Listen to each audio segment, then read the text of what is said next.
Hi, everyone, and welcome to a brief podcast regarding the Listening Project, the Family Listening Project. So, let me just begin by telling you that this quarter I arranged PolyLearn a little bit differently, and I'm establishing a folder for each of the 4 projects in where week 2 would ordinarily be on PolyLearn.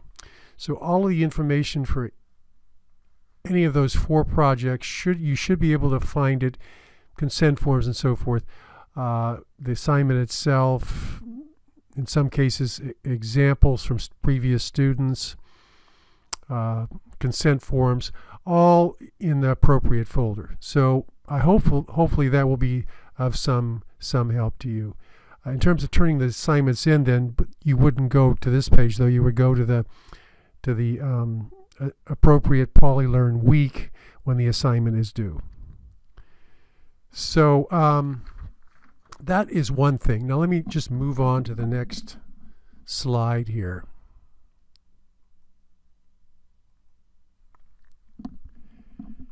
And give you the purpose of this assignment as described in the assignment itself. The purpose of the Listening to Families assignment is to gain a comprehensive view of the needs and strengths of the family, of a family, and to listen, primarily talk with them concerning important family issues.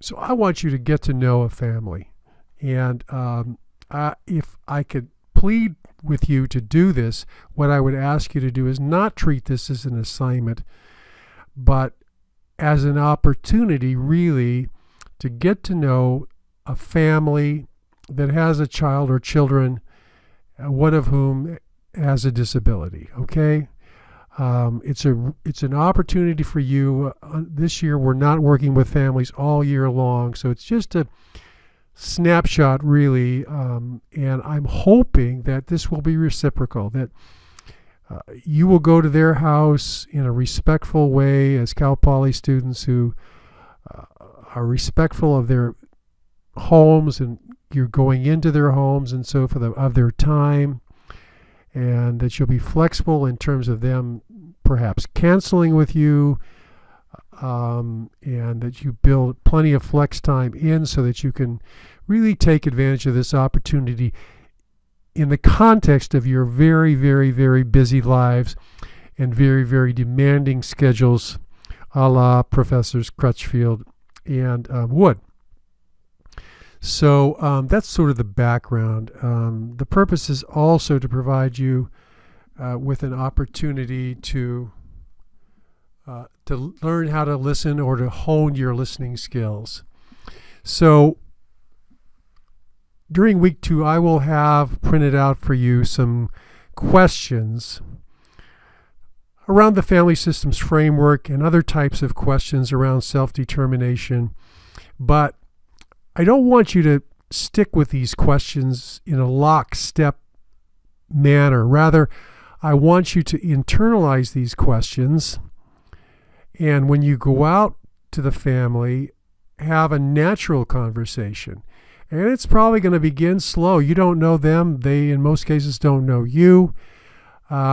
And you just have to show your interest. You can begin by going over the consent form that outlines the project very simply and concisely, and show interest in hearing their family story.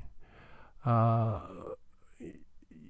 going to want information on different things, family characteristics, family functions, and so forth, but prompt when it's appropriate and don't pry. So again, allow plenty of time, and the more visits that you have, the easier this is going to be. You're not going to feel under the gun to get this information all in one afternoon.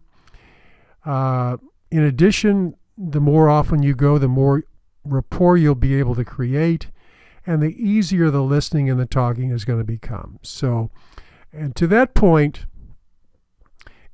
if what you're doing, or part of your support project, is actually unfolds in home, it's going to be a lot easier for you to have snippets of conversation as you go back to the home than if your project involves some sort of support outside of the home. That's not to say that the project, if that's what the family needs, cannot involve support provided outside the home, gathering materials, whatever. But it's just would be a disadvantage of that, of doing a project outside the home. You might do several little projects versus one big project. Some of them may be outside the home, getting groceries. I don't know what it might be, but I'm just saying that to you, that the more contact you actually have with a parent, the better off you're going to be. Now, of course, you can't visit that family home and do any kind of a support project if a parent or a grandparent is not there. Finally, just be sensitive and restrain from saying things like "I understand," or unless you really do, if you're the parent of, if you can talk on a parent-to-parent basis, or as a sibling of a person with a disability, then you might be able to say something like "I understand." But in terms of disability, you probably don't understand, and parents have told me that they would be offended if somebody said this to them because it would seem superficial. All right, so that's kind of a background of how you should approach this. The quicker you can get out to these families, the better. Of course, from my perspective, because these 10 weeks are going to zip by.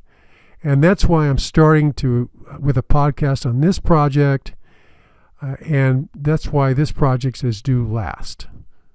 All right, because I want to optimize your time to do this. So please get out there, get connected with the family, and start. Okay, next slide. We'll be going over the family systems framework in class, but the purpose is also to provide you with an opportunity to apply the family systems framework in understanding one family. So your conversation should not focus solely on the son or daughter with a disability, and indeed your support project may not focus on the son or daughter with a disability. It may focus on a sibling or something else. But rather, through your conversations, you should become familiar with the family as a whole, the whole family system. Your conversations may include conversations about transition, or about perhaps the family's vision for their son or daughter with a disability. You could have that with the family of a child of any age. But based upon the age of the child, you may not talk transition. This may be so far off the parent's radar screen that they just don't want to go there. So the family systems framework, we're going to be talking about that in class week 2 and maybe further weeks. And I'm going to be giving you a crash course in the family systems framework. If I had my way, we would be spending 1 week at least on family characteristics, 1 week at least on family functions, 1 week at least on family interactions, and 1 week at least on the family life cycle. Now, each of those has, you see, if you look on the slide here, they have bullets underneath them, and the bullets have sub-bullets. So there's a lot to this, but basically the idea is that a change in the family life cycle could create changes in characteristics. Those changes in characteristics can affect who does what, the family functions, and so forth and so on. But in general, if you look at the family characteristics, those are the inputs. You could characteristic that as the family raw material. And from that raw material and that energy of the people involved in that family, then the family has to accomplish certain tasks. And those tasks are the outputs, the family functions. Somebody needs to be in charge of affection, giving that, or maybe multiple people, self-esteem, economics. Is there one breadwinner or two, multiple breadwinners? Daily care, socialization, recreation, education, and the spiritual side of the family. So in your conversations, you're going to be wanting to find out these things to the extent that you can. Now, as you move into this circle and you see family interactions there, you can certainly ask if there are grandparents and where do they live and so forth, and if there are siblings and what the siblings' relationship is to the child with a disability. When you get into the marital subsystem, this is going to be sensitive area, and they may share, but you're going to have to tread here carefully when you're inquiring, or when you would inquire. And I would be very, very hesitant here to inquire about the marital relationship. Okay, so if it's a single family, single parent family, and there was a divorce involved, that the parent might share that maybe the child with a disability and the stresses, maybe that prompted the split up. But that's an area that I wouldn't approach until I got to know the family very well, and maybe even just waited to see that they brought it up themselves. Okay, so that's the last area. And then the family life cycle. Well, where is everybody in that life cycle? Is there a family member, a grandparent that is aging or perhaps even dying, or is the child themselves or the youth approaching a life cycle change of schools from middle to high, from high to adulthood? What's going on across the family in terms of life cycle and life cycle changes. So that's kind of the overview, and it's a roadmap for you in terms of understanding the family. So again, internalize it. I'll give you questions and so forth, but I want you to internalize them and not take them necessarily with you. But once you've been out to a family once, then come back and see where the information that you received plugs in. Okay? There is a sample paper that you can see under the folder here, and that might help you understand how one student plugged information in about family systems, family characteristics, functions, and so forth. So, and this assignment, in terms of when you go on to the support part of it, I want you to realize that really that as a teacher, there are lots of reasons why families don't prioritize school, homework, coming to meetings as number one. And, if your roof is leaking, you're going to take care of that roof first. You're not going to go to a meeting. So, and it's just in getting to know a family and getting to know the things that happen within a family, I hope you're going to be able to appreciate this and not to jump to the assumption that, well, the family's not involved, or if they would only do this or only do that, the kid's education would be a whole lot better. But to understand that it may be the case in some cases, but may also not be the case.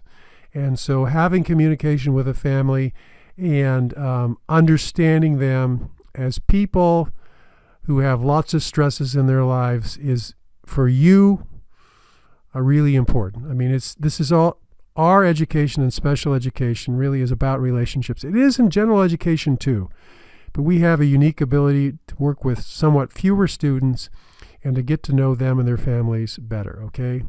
These families are your collaborators. They need to be treated as equals in terms of the IEP and the whole educational process for their son or daughter. So, yeah, that's what I want you to know as you approach this assignment. It's going to be an opportunity for you to develop your listening skills, to listen beyond words, to listen for nonverbal communication, to better understand the perspective of a family with a child with a disability, to see how their family works, how it's different from yours, how it's different from others, and to understand how that family copes with their challenges. We'll talk a little bit about coping strategies in class one week, and more than likely the family is going to share their coping strategy or strategies with you in terms of how they get through every day, every week, and every year. All right. See you in class on Thursday.